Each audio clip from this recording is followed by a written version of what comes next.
سبح اسم ربك الأعلى الذي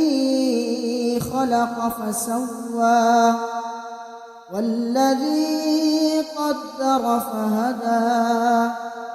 والذي أخرج المرعى فجعله غثاء أحوى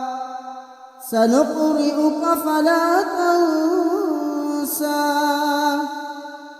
إلا ما شاء الله إنه يعلم الجهر وما يخفى ونيسرك لليسرى فذكر إن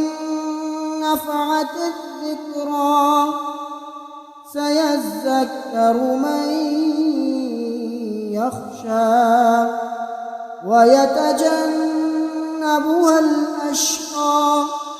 الذي يصلى النار الكبرى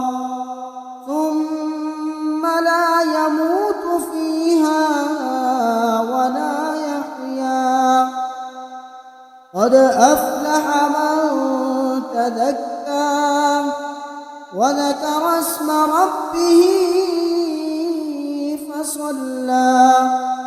بل تؤثرون الحياة الدنيا والآخرة خير وأبقى إن هذا لفي الصحف الأولى صحف إبراهيم